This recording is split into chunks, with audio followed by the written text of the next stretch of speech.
Subscribe करें और देखें एक दिल दहला देने वाली हॉरर स्टोरी। बिना घबराए बेल आइकॉन प्रेस करना ना भूलें।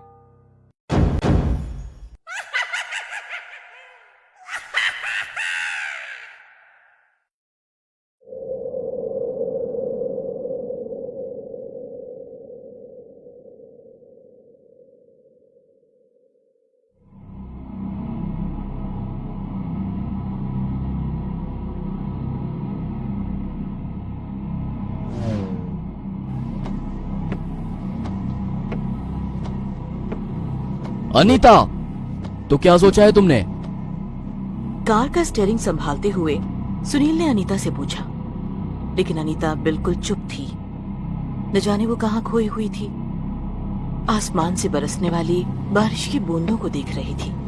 उसकी आंखें नम थीं। अनीता के दिमाग में अजीब से ख्यालों का भंवर उद्यम मचा रहा था। सुनील और अनीता के शादी को अब पूरे 5 साल हो चुके थे। शादी के पहले की वो सारी बातें अनीता को याद आ रही थी। अनीता, लड़का डॉक्टर है। उसके पिताजी का बहुत बड़ा कारखाना है। खुद का बंगला, गाड़ियां, नौकर चाकर, बहुत ही अच्छा रिश्ता है बेटी, इनकार मत करना।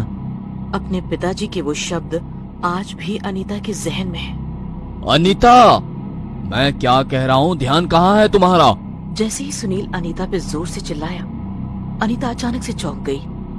अपनी आंखें पोंछते हुए उसने सुनील की तरफ देखा और कहा, सुनील, मुझे माफ कर दो, लेकिन अब मैं और ये बर्दाश्त नहीं कर सकती। उसकी ये बातें सुनकर सुनील ने गुस्से से कार की ब्रेक दबाई। चलो, गाड़ी से उतर जाओ।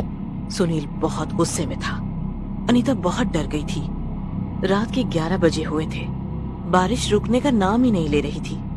घर अब भी बहुत दूर था और सुनील गुस्से में। अनीता, मेरे सब्र का इम्तिहान मत लो और चुपचाप गाड़ी से उतर जाओ। सुनील, मुझे माफ कर दो। इतनी रात गए मैं घर कैसे आऊंगी? मुझे बहुत डर लग रहा है। सुनील, प्लीज। भाड़ में जाओ तुम और तुम्हारी माफी। अगर तुम मर भी गई तो मेरे लिए अच्छा ही हो जाएगा। जान छूट जाएगी मेरी। जैसे ही अनीता गाड़ी से उतर गई, सुनील ने गाड़ी चालू कर ली और घर की ओर बढ़ने लगा। लेकिन ये सब अब अनीता के लिए कोई नई बात नहीं थी। मारना, पीटना, 3-4 दिन भूखी रहना, नौकरों से भी बदतर हालात में थी अनीता। बारिश में भीगते हुए उस वीरान सड़क पर अनीता किसी पुतले की तरह खड़ी सुनील की कार को जाते हुए देख रही थी। अब उसके पास कोई चारा नहीं था। वो पैदल घर की ओर बढ़ने लगी। मन में सैकड़ों ख्याल आ रहे थे। ऐसे जीने से तो मर जाना बेहतर है। किसी गाड़ी के नीचे छलांग लगाकर खुद को खत्म कर दूं। अचानक अनीता को किसी के रोने की आवाज आने लगी। अनीता रुक गई और ध्यान से सुनने की कोशिश करने लगी। पास ही में किसी बच्चे के रोने की आवाज आ रही थी। अनीता को बहुत अजीब लगा, क्योंकि आसपास न तो कोई गांव था, न ही कोई बस्ती। तो उस बच्चे की आवाज आ कहां से रही है? इससे वो बहुत हैरान हो गई। उसने पीछे मुड़ के देखा तो कोई पीछे नहीं था। अगर कुछ था तो सिर्फ और सिर्फ काला गहरा अंधेरा। अचानक वो आवाज एकदम से बंद हो गई। अनीता फिर से अपने घर की ओर बढ़ने लगी। दिमाग में अजीब अजीब ख्याल आ रहे थे। मन ही मन में भगवान से लड़ रही थी। हे भगवान, आखिर मेरी क्या गलती थी? मैंने आखिर कौन सा पाप किया था जो मेरे नसीब में इतने निर्दयी लोग आ गए? इस स्त्री जन्म से तो मौत ही बेहतर है। अनीता अपने ही ख्यालों में घर की ओर बढ़ रही थी। कुछ दूर चलने के बाद अनीता एक पुल पर आ गई। शहर से आने वाला गटर का पानी उस पुल के नीचे से नदी में मिश्रित हो जाता था। नाली का पानी बहुत जोर से बह रहा था। अचानक अनीता को किसी बच्चे के रोने की आवाज सुनाई। एहसास हुआ कि ये आवाज उसे पहले भी सुनाई दे रही थी। अब उसने बच्चे को ढूंढना शुरू किया। बच्चे की आवाज उस पुल के नजदीक से आ रही थी। अनीता ने झुक के देखा तो एक बच्चा नाली के नजदीक से रेंगते हुए ऊपर की तरफ आ रहा था। वो समझ गई कि किसी ने अपने अनचाही संतान को नाली में फेंक दिया था। अनीता बच्चे को उठाकर पुल पर आ गई। बच्चा जोर जोर से रो रहा था। अचानक अनीता को महसूस हुआ कि उसके पीछे कोई खड़ा है। अनीता ने पीछे मुड़ के देखा तो वो बहुत डर गई। सफेद कपड़े, और खुले बाल। एक 12 से 13 साल की लड़की खड़ी थी। वो अनीता को घूरे जा रही थी। अनीता ने उस लड़की के पास जाकर कहा, बेटी तुम्हारा नाम क्या है और इतनी रात गए यहाँ क्या कर रही हो? वो लड़की निशब्द थी और बस अनीता को घूरे जा रही थी। जैसे ही उस लड़की का ध्यान अनीता के हाथ में रोने वाले बच्चे की ओर गया, आंखें बड़ी करके वो जोर से चिल्लाई। उसकी चीख से अनीता का कलेजा कांपने लगा। वो लड़की वहां से जोर से भागने लगी और उसने उस पुल के नीचे पानी में छलांग लगा दी। ये नजारा देखकर उसकी आंखें फटी की फटी रह गई। मदद के लिए उसने इधर उधर देखा तो सामने उसे कार की हेडलाइट्स दिखी। वो दौड़कर उस कार के पास गई तो उस कार में सुनील को देखकर उसे बहुत राहत मिली। कांपते हुए स्वर से उसने सुनील से कहा, सुनील सुनील अभी अभी एक बच्ची ने पुल के नीचे पानी में छलांग लगाई है और इस बच्चे को कोई नाले में फेंक कर गया हुआ था। और जैसे ही उसने अपने हाथ में देखा तो वहां कोई बच्चा नहीं था।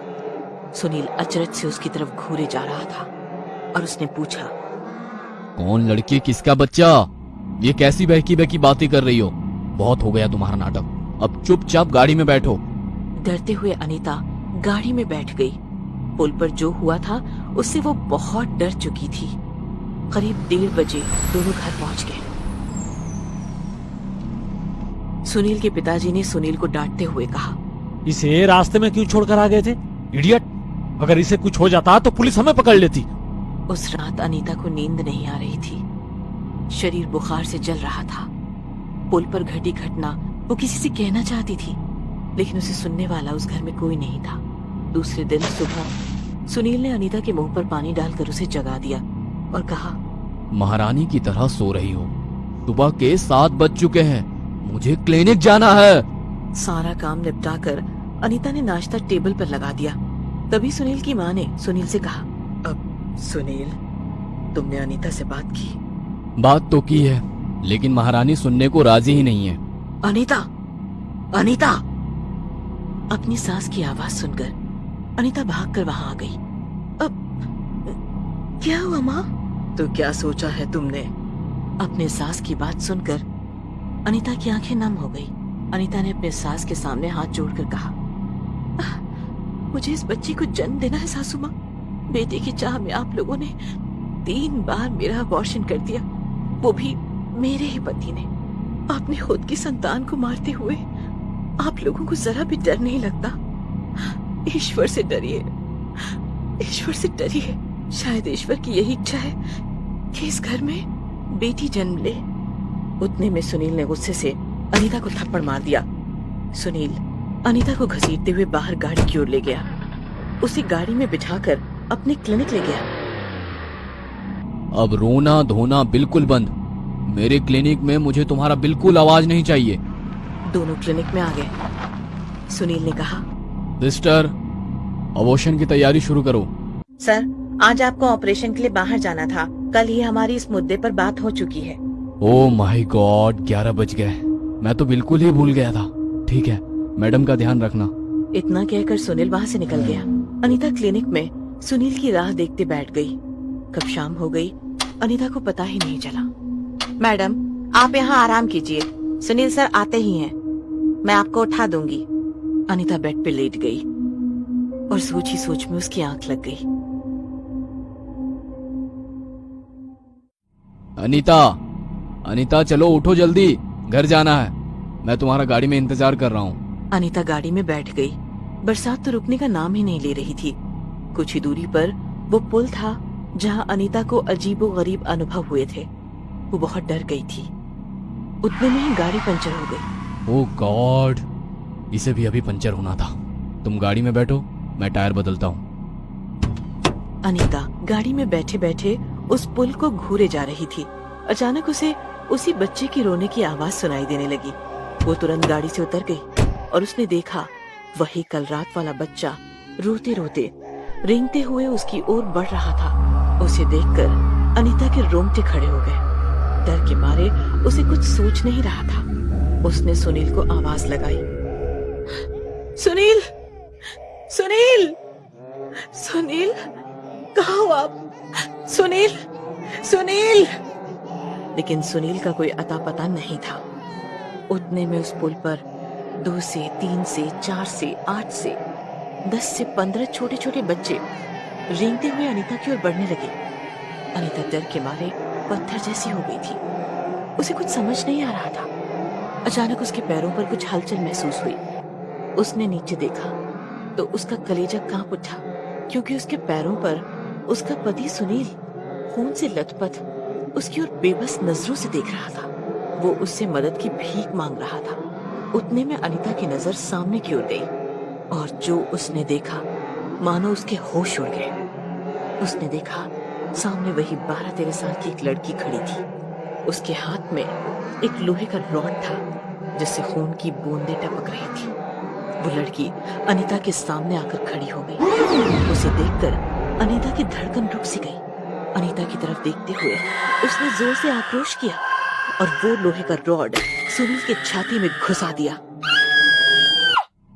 अनीता मैडम क्या हुआ? अनीता मैडम क्या हुआ? अनीता नींद से जग गई तो वो क्लिनिक में ही थी। अनीता मन ही मन बोली, बाप रे, कितना भयानक सपना था। अनीता का दिल अभी भी जोर जोर से धड़क रहा था।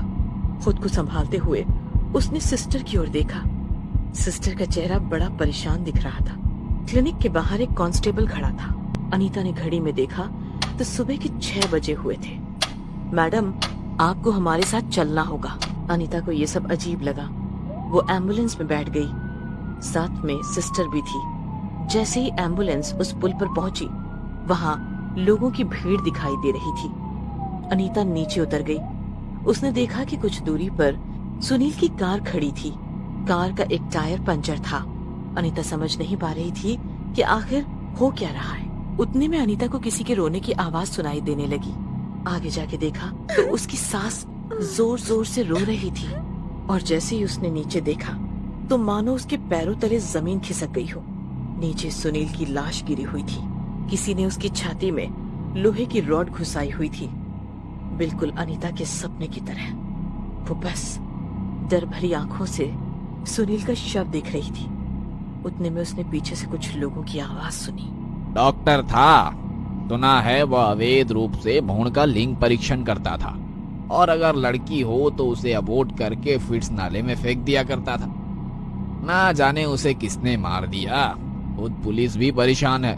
कहते हैं ना, पापियों का पाप अगर हद से बढ़ जाए तो ईश्वर किसी न किसी रूप में उनको सजा दिलवा कर ही रहता है। अनीता बस शांत खड़ी हुई थी।